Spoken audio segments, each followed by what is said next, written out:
This is the remarkable story of a filmmaker's fascinating life in an untamed corner of Africa. A wild world, seen through his lens. Capturing the dramatic and sometimes tragic events that affected the magnificent wildlife of Kruger National Park. He is Jürgen Józefowicz. My life in Kruger gave me the opportunity of realizing my dream of living with lions.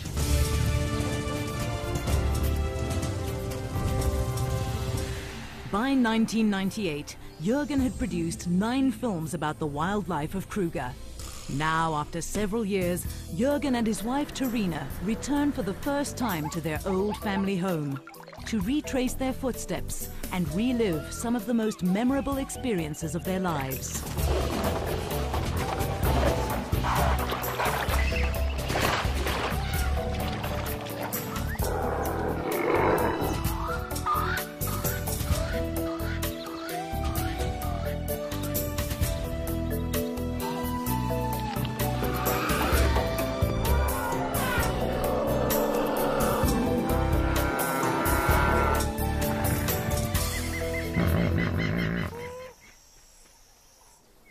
For Jürgen, today is a very special day.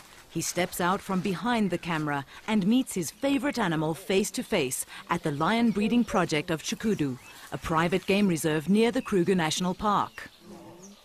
This is great. I can get so close to the lions and touch them, even play with them. I would never do that with the wild lions of Kruger. If I tried, they would kill me. Jürgen feels that these great cats personify the wilderness and its freedom. A shrinking wilderness now preserved only in unique, untamed parks such as Kruger. As soon as Jürgen and Terina step through the gates of the Kruger National Park, they'll be in a completely different world where life is wild, untamed, and unpredictable. Established more than 100 years ago, the Kruger National Park in the northeastern corner of South Africa is the country's largest and one of Africa's oldest game reserves, covering 2 million hectares, an area larger than Wales. Johan Olofse is one of 22 section rangers needed to control such a vast area. But today, he takes time out to welcome his friends back to the world-renowned wilderness that was once their home. Good to see you again. Fantastic to see you, man. Look at this one. Jürgen, Hey, that's great. nice to be back. Huh? Welcome back to Kruger. I missed you. Huh? I really missed you. It's going to be great to share the bush with you again. Fantastic. You'll find everything has changed, but nothing has changed. Kruger's vast expanse includes numerous ecologically diverse areas of distinct characteristics, varying from dense riverine forest to woodland savannas. Each zone a preferred grazing or hunting ground for the thousands of animals of Kruger.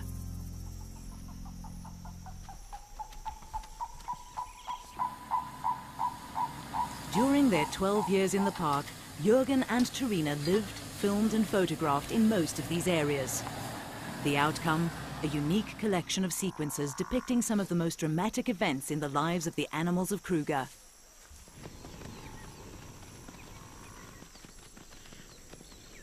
Husband and wife grew to know the animals so well through their filming and photography that natural events touched their lives as much as they did the wildlife, the exhilaration of a birth or the sadness of a death, and the heart-wrenching despair of a natural disaster.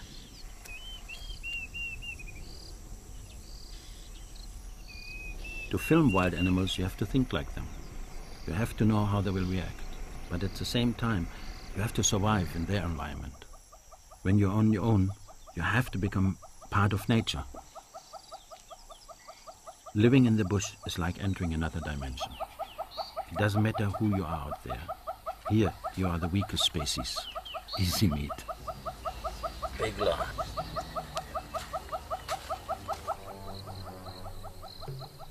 Approaching wild animals is not for the faint-hearted, and only an experienced tracker should risk a close encounter with the king of beasts.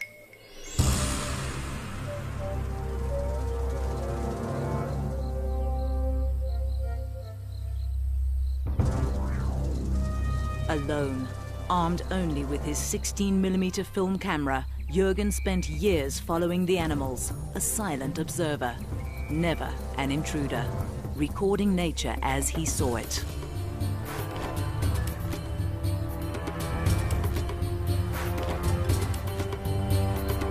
Lions became Jürgen's favorite subjects. They epitomized a power and freedom in the wild which man has lost. Kruger is lion country. For 8 years I followed one pride that hunted this area. These could be some of the cubs that I watched grow, but I don't think they remember me. Jürgen thinks back to 1989, when he first met a very special male which he named Hanglip. At that time, Hanglip and his brother had just taken over the pride. For the next 8 years, Jürgen watched as Hanglip maintained his authority.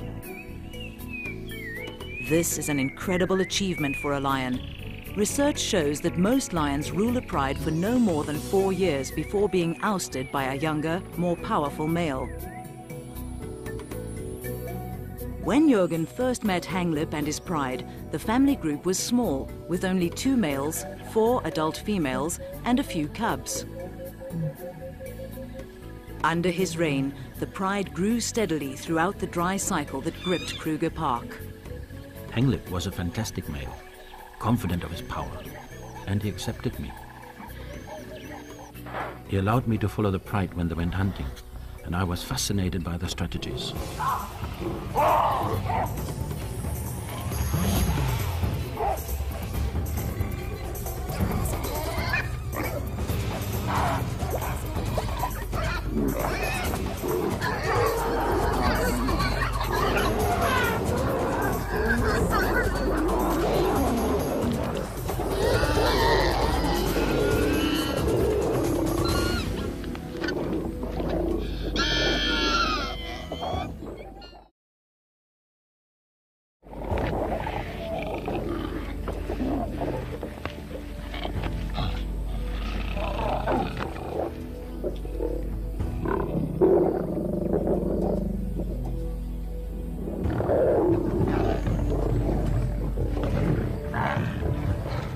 Lions set up their territories where hunting is best, but not all of Kruger offers an ideal habitat for them.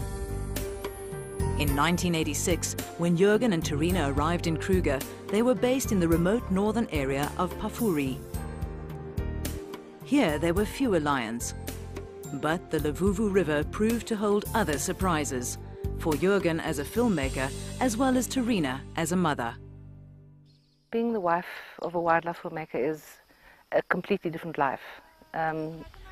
From being your own person, one becomes a person that follows another person's dream. And it depends on whether you enjoy that or not. I really enjoyed being part of a dream. I enjoy being in the bush. I found that when the kids came, it became a little bit more difficult.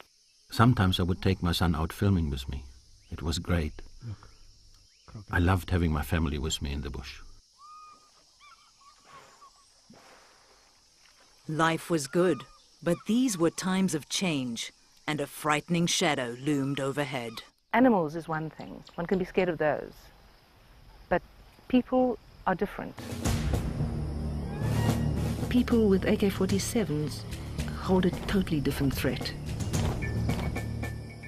In the late 1980s, this remote area of South Africa, bordering Zimbabwe and Mozambique, provided an ideal, unprotected entry for freedom fighters. They came at night, on foot. The scariest part for me in the bush was when we were huddled around the fire at night and we knew they were out there. We heard gunfire, but there was nothing we could do. We were totally vulnerable. Of course there were risks living with a family in this area. But if wildlife filmmakers only worked where political situations are perfect, they would never make films. Now, 12 years later, the political situation has calmed, but life in the park continues as always. Some of the cycles are as predictable as the passing of the seasons, while others as unpredictable as a wild animal. Today, Jürgen instinctively applies all the lessons he learned while living in this untamed environment. He's confident that some things never change. To find the action, he looks for tracks in the sand by the river.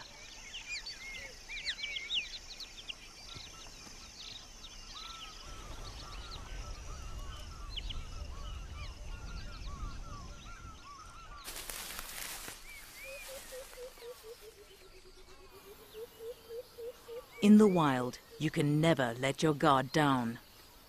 Jürgen moves in close. 3 meters from the jaws. From experience, he judges that this would be a safe distance to film. Close enough to get a good shot, but far enough not to be attacked.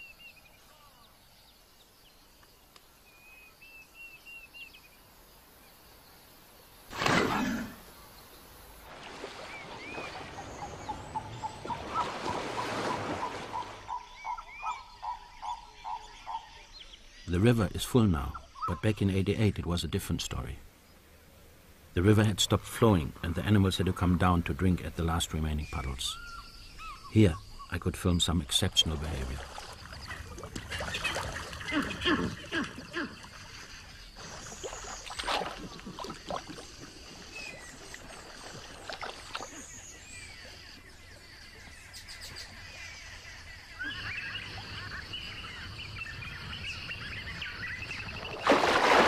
There was danger everywhere.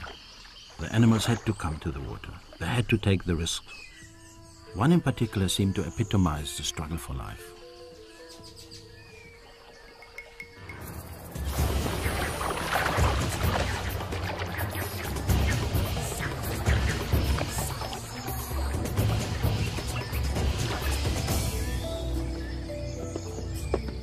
I was amazed that the little antelope had survived the attack.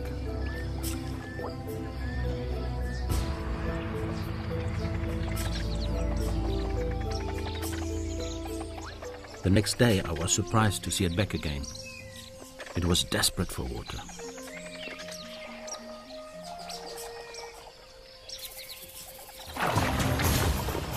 After that, I never saw it again. It was most probably taken by lions. The lions seemed to know the dangers and dug deeper into drinking holes already made by elephants. But others were still forced to go down to the drying river. For some to survive, others had to die.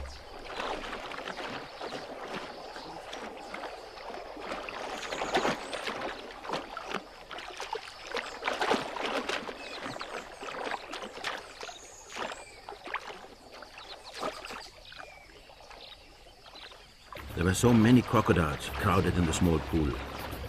The 2 large males got into a fight for dominance.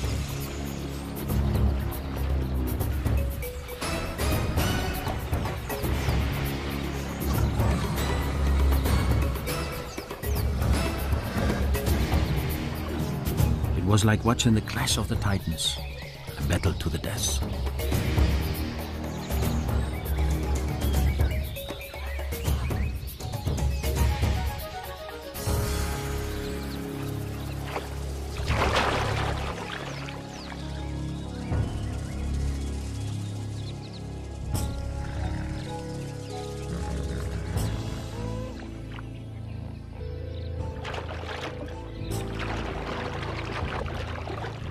Jürgen watched in astonishment as the other crocodiles moved in without hesitation to eat the loser, proving that in nature, nothing goes to waste.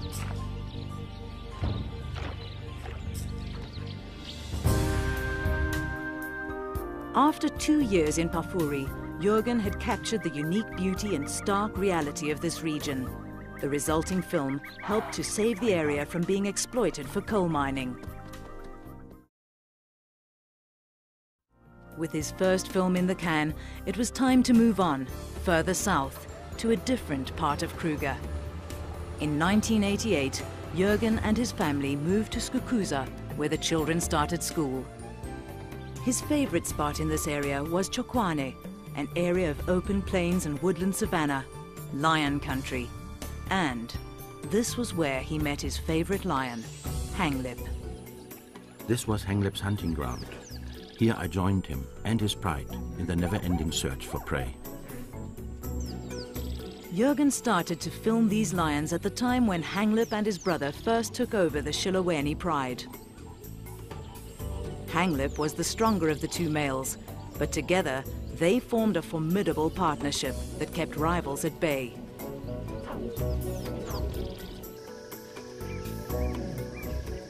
In the time I spent with him, Hanglip fathered many cubs.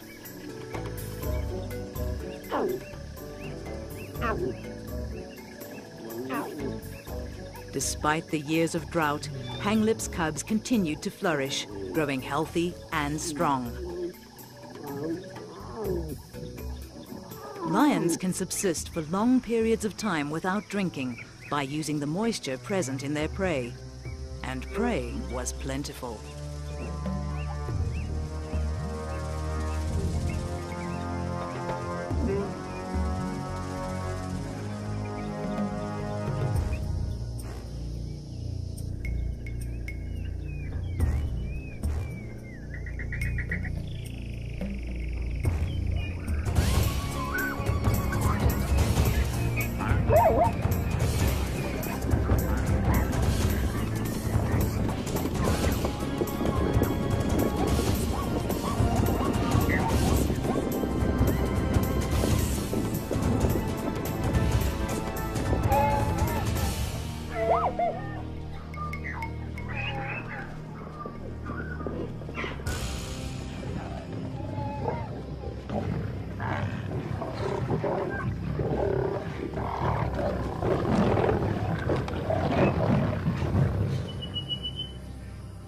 This is where I had my camp. There are no lions here today. But back then, I would sometimes come home and find lions lying in the shade of my tent. Then I would wait until they moved away. They had accepted me in their territory, so I accepted them too. I was truly living with lions.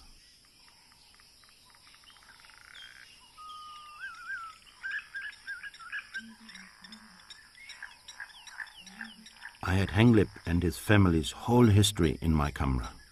The more time I spent with them, the more they accepted me. I was just like one of the pride.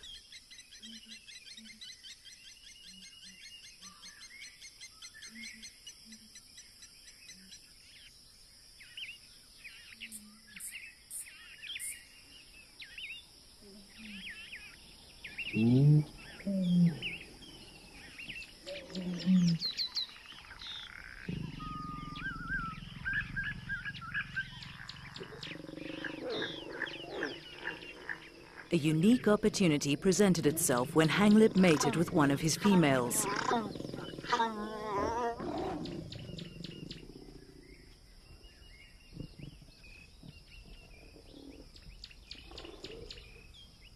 Over the next 106 days, Jürgen followed her pregnancy.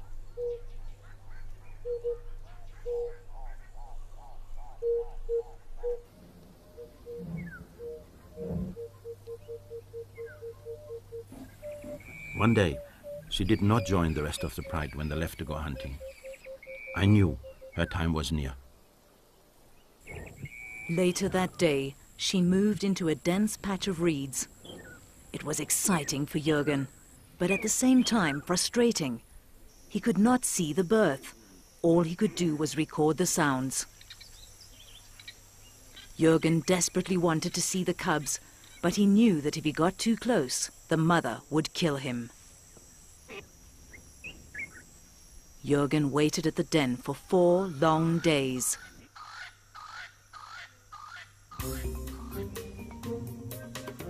Eventually, hunger forced the lioness to leave her cubs unattended, and Jürgen saw his chance.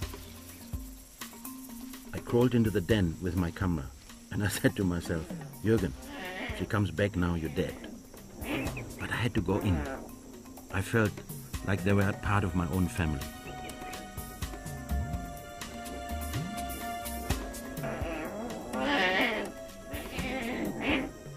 The cubs were very small, only weighing about 2 kilograms each, but their eyes were already open, and they knew that Jürgen was not their mother. They started hissing at me. I knew If their mother heard them, I would be in big trouble. I had to get out of there fast. I got out just in time before she arrived back. I'm sure she could smell that I'd been with the cubs, but her first instinct was to check if they were okay. Whenever something special would happen with Hanglip's Pride, Jürgen would come fetch me and he'd take me there. And when the cubs were out of hiding, I saw them and they were absolutely beautiful. After about 6 weeks, the lioness joined another female with cubs slightly older than hers. Then, Jürgen could film without any danger of being attacked and spent as much time as possible recording the family's activities. The lionesses were attentive mothers, but they had to eat to survive, and every 2 or 3 days they had to hunt. During their first 2 months, the cubs were too young to follow their mothers, who would have to leave them behind, alone and unguarded, until they found someone they could trust. They would get ready at night to go hunting, but sometimes the mothers would bring the cubs over and leave them with me. Jürgen had unwittingly become a nanny. It was a great privilege, but it had its drawbacks. I was a Helen. I wanted to film the excitement of the hunt, but I felt responsible for the cubs, and so I stayed with them.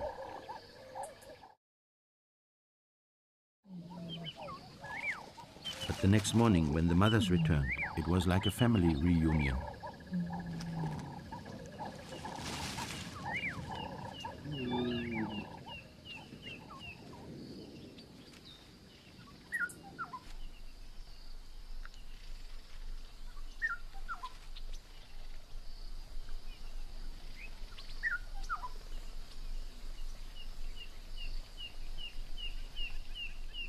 Whenever Jürgen was not with Hanglip's Pride, he kept an eye out for other filming opportunities.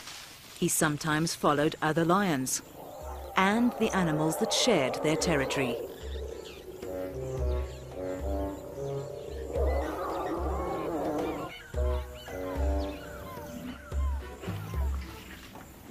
This young bull elephant was determined to let everyone know who was boss around here.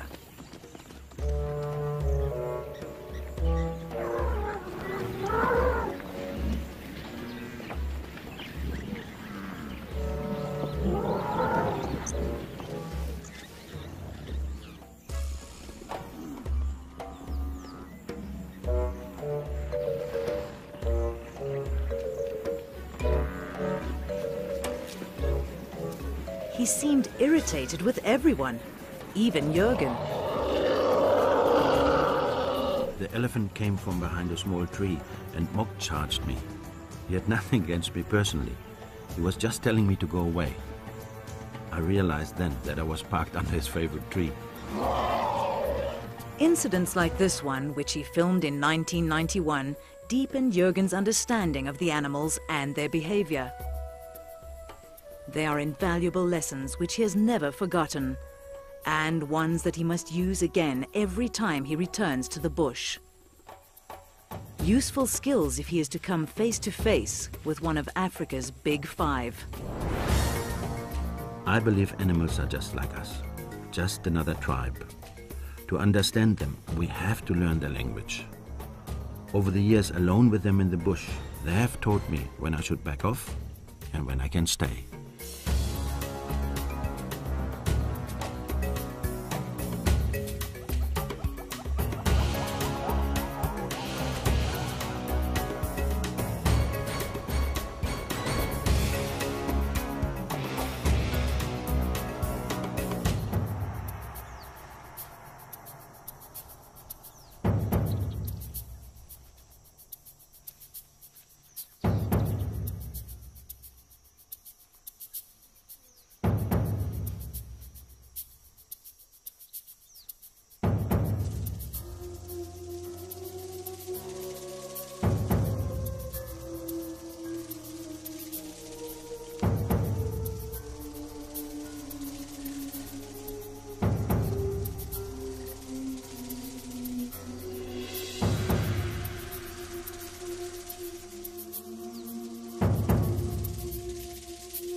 I'm sorry I disturbed.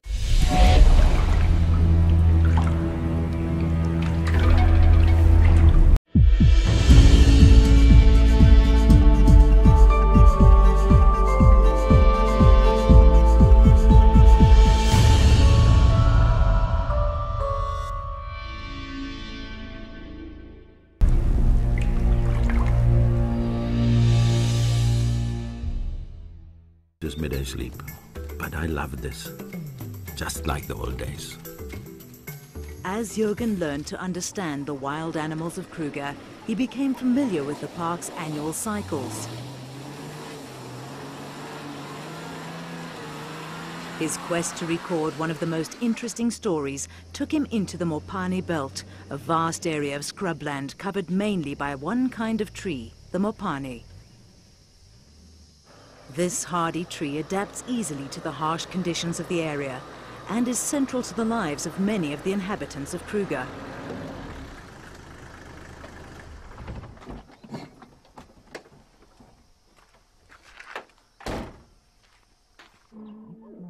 Lions use these trees for shade, but they're not what draws Jürgen back to this area.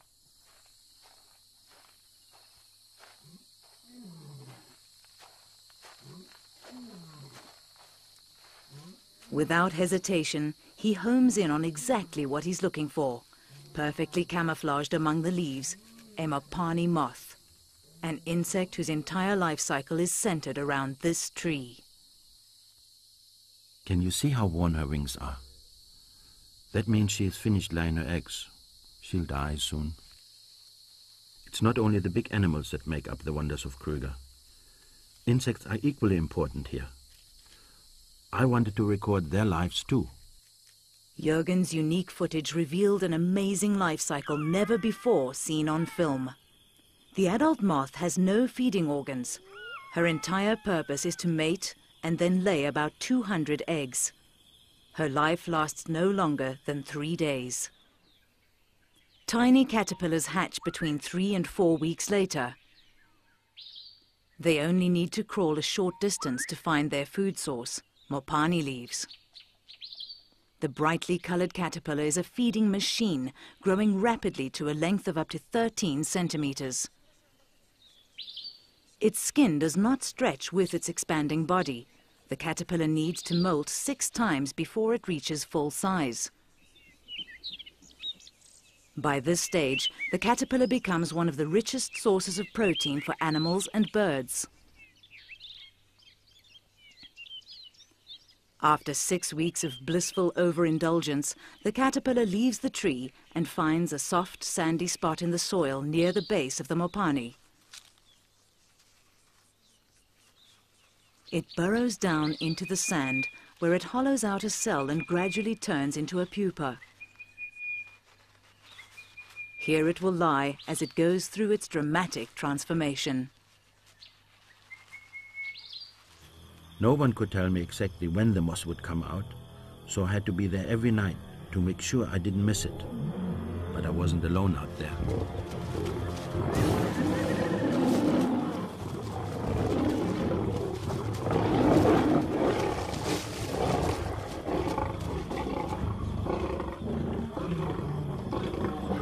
A kill among the Mopani trees brought on rivalry among the king of beasts. But Jürgen maintained his vigil.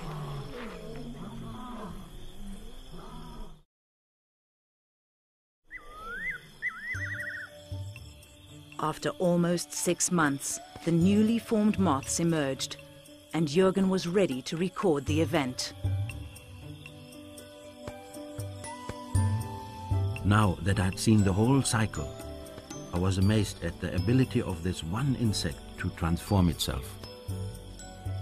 It just shows that everything in nature, no matter how small, is determined to beat the odds to survive. I find that fantastic. The life cycle of the Mopani moth was only one of the incredible events of the Kruger Park. Now, Jürgen knows that he has only scratched the surface. To film and understand the complexity and diversity of this world would take many lifetimes. He was privileged enough to share very special moments with some of Kruger's most formidable inhabitants. Retracing his old paths, he meets an old friend. This is a real privilege. Mabarule is one of the grand old men of Kruger. More than 40 years old, he is one of Kruger's 7 big tuskers.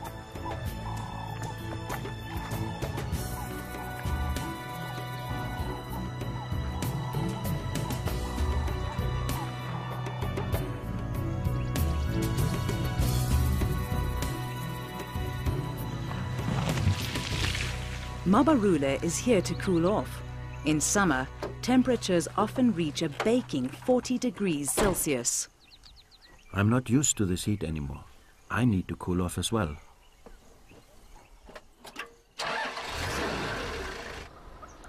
Like all the animals in the bush, Jürgen had to adapt to the extreme heat and had to find some inventive means to cool down. Just like the old days, he returns to one of his favorite swimming pools.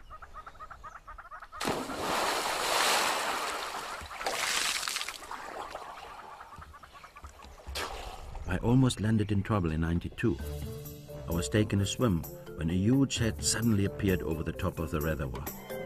An elephant bull had come to drink and I couldn't get out. I hung onto the pipe in the middle for over an hour and hoped that he wouldn't find out I was there.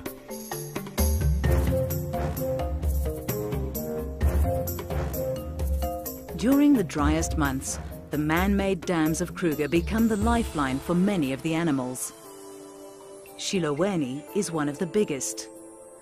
Fed by the summer rains, it usually retains enough water to last through the dry months. But Jürgen recalls that it was not always so. This is one of my favorite spots, but in the drought, it was just a little puddle. 1992 saw the worst drought in Kruger in living memory. The first animals to suffer were the resident hippos. Jürgen watched as the water shrank around them. The last of the muddy water drew many animals to the dam. The only ones not to feel the effects of the drought were the lions. In fact, they thrived. Hanglip's pride had grown into a formidable hunting unit, 28 strong.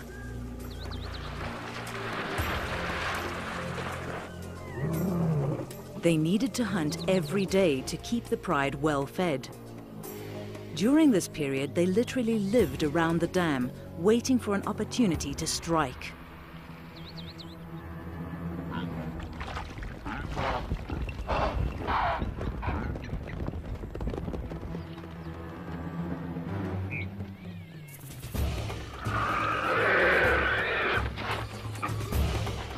It was a constant game of survival. The prey animals knew that the lions were lying in wait, and they tried their best to counter every ambush. While the lions thrived in these conditions, the hippos were really suffering. There was not enough water to cover their sensitive skins. Having finished all the grazing closest to the water, they were starving, and some even resorted to eating elephant dung. I watched as one hippo calf moved away from the herd in search of food.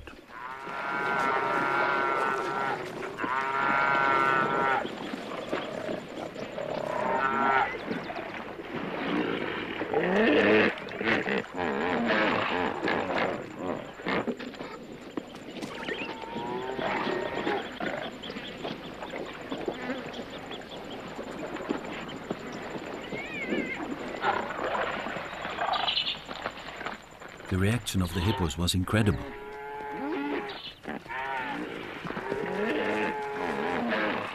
The lions seemed as surprised as I was.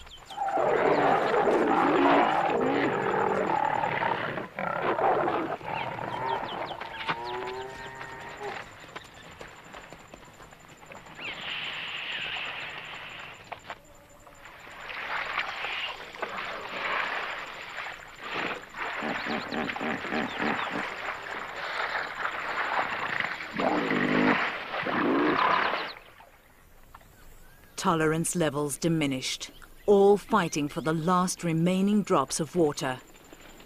The dry years and the inferior grazing had weakened these old warriors. And the lions were there, ready to attack at every opportunity.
This epic battle between predator and prey lasted for more than 2 hours. It could have gone either way until the very last moment.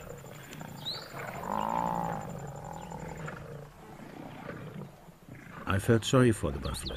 He fought bravely, but he'd had a good life. I couldn't help it. My heart was with Hanglip and his pride.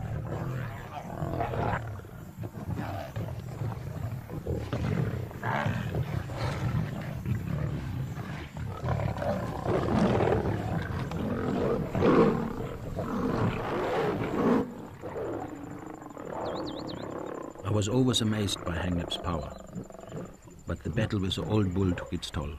After this, he could still hunt, but he limped for the rest of his life. Throughout the drought years in the early 1990s, Hanglip and his pride grew in strength. They thrived when all other animals around them suffered. But then, Jürgen remembers, came a threat that spared no one, not even the lions. This threat was microscopic, a spore-forming bacterium that can live for centuries in soil and bones. It survives in the harshest of conditions. A killer bacterium, anthrax. In 1991, the dry, hot winds of the drought put the habitat and the animals of Kruger under severe stress. The herds churned up dormant anthrax spores. It was a time bomb waiting to explode.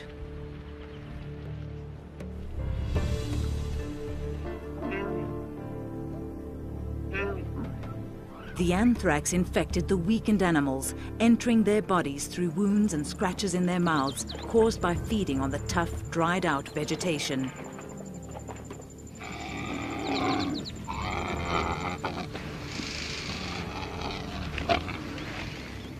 The animals were desperate. As grazing deteriorated and waterholes dried up, competition for food and water turned into physical battles. The weakest didn't stand a chance. This zebra was kicked to death by its rival, a victim in the struggle for survival. As the anthrax spread, ulcers became my guide to infected carcasses. I still remember the terrible stench of death. Park rangers and personnel could do nothing. Although there was a vaccine against anthrax, it was impossible to vaccinate all the animals in the reserve. Teams would follow the vultures to the carcasses. All they could do was to take blood samples to confirm the cause of death.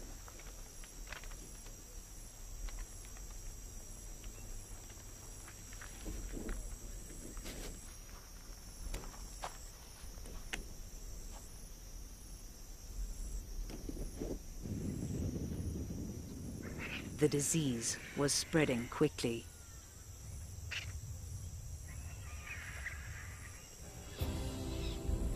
Even the largest animals in the park had no defense against the devastating power of the anthrax.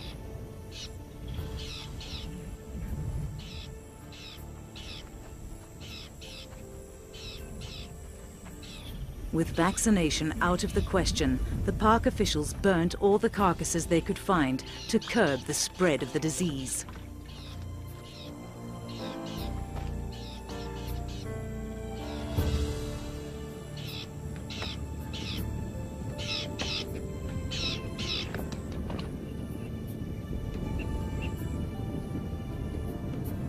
But Kruger is an enormous park with thousands of hectares of remote land. It was impossible to find all the carcasses. The scavengers could smell death miles away. No carcass was left untouched, and slowly these scavengers were infected too.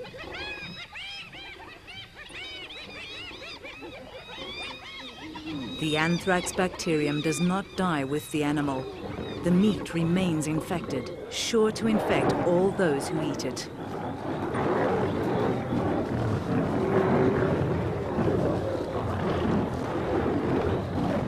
What seemed like a feast for the scavengers and predators was actually a death warrant. The anthrax outbreak was a terrible time for me. I saw my friends eating infected carcasses. I knew they might die, but there was nothing I could do to save them.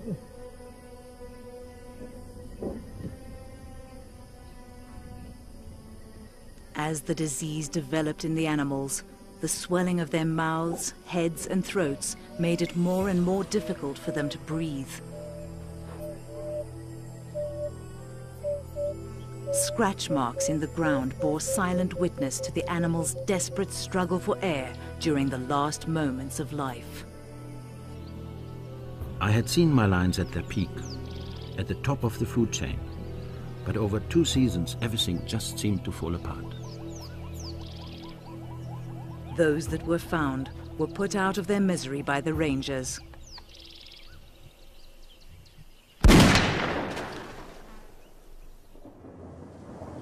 But then, just as I thought all was lost, the rains came, and the drought was broken at last.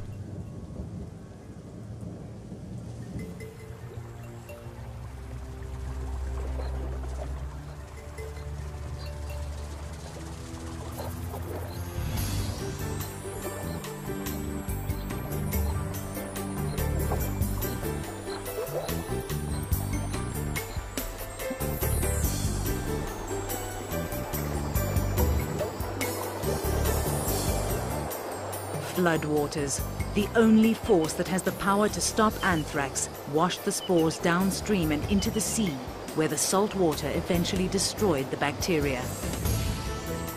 Incredibly, not all life was lost. The young and healthy survived. Much was learned during that anthrax outbreak, and today researchers see anthrax as nature's own culling mechanism. During times of drought, when the animals and their habitat are under severe stress, anthrax cleanses the land of the sick and the weak. The most important thing for me was that my old friend Henglip had survived, and he was still in charge.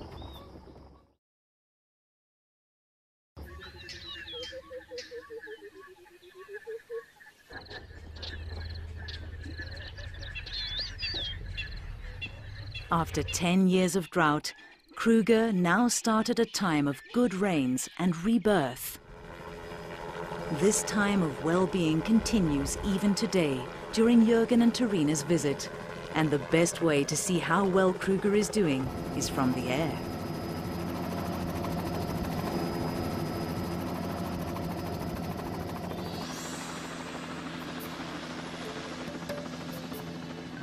Nature is fantastic. It recovers so quickly. Not a trace of the dramas that played themselves out here during the drought.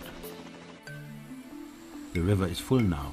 Back then, many had stopped flowing.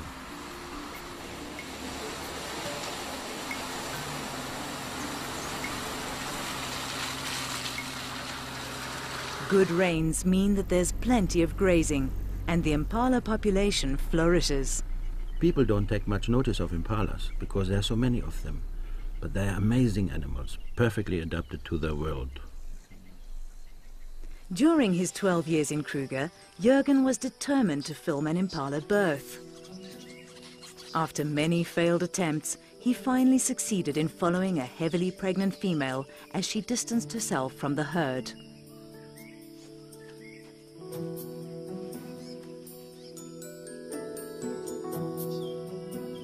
I really struggled to film this birth because impalas are very cautious and secretive.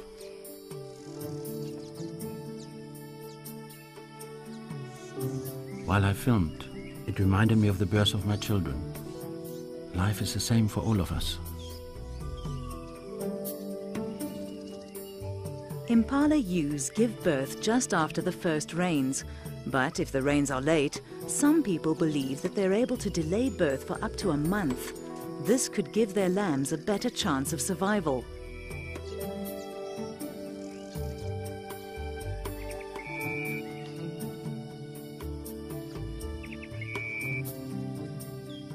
Of all the unique footage that you've shot, I think, to me, the most special one is the one with the impala birth, in that field of flowers. I mean, it's wonderful. This vulnerable baby with this vast wild wilderness surrounding it and all the dangers in it. I could relate to that, having raised my own children in the same environment. There are dangers everywhere.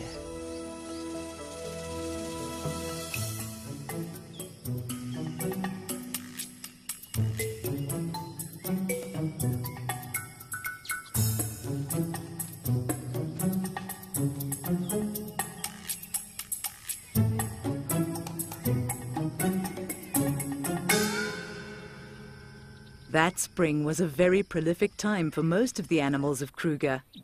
And Jürgen was lucky. Soon after he captured the impala birth on film, he recorded a wildebeest's first moments of life. The difference between the two births is that wildebeest cows stay within the herd, relying on the protection of the group against predators. The herd is constantly on the move, and the mother and the other adults nudge the calf to make it walk as soon as possible.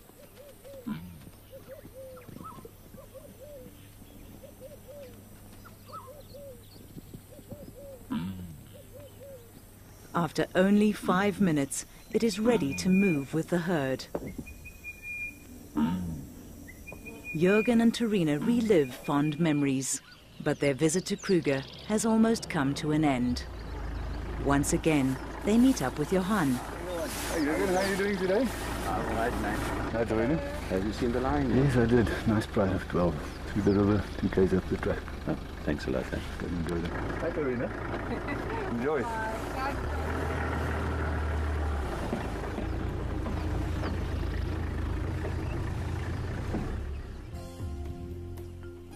For one last time, Jürgen and Torina spend a few quiet moments with Kruger's new generation of lions.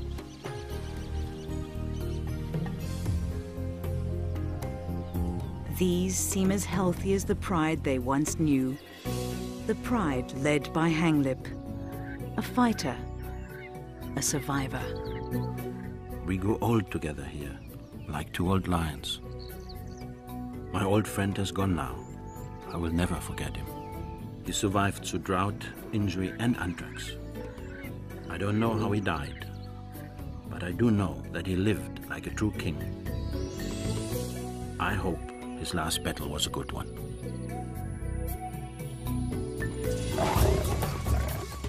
During my 12 years in this park, I saw many sides of nature.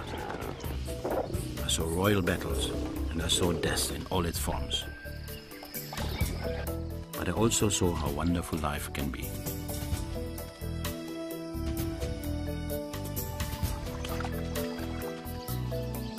For a while, the animals in Kruger allowed me into their world. I was a part of it all.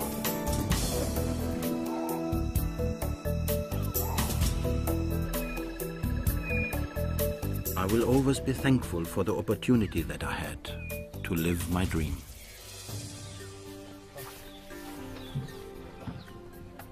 I have to leave now, but a part of me will always be here, living with lions.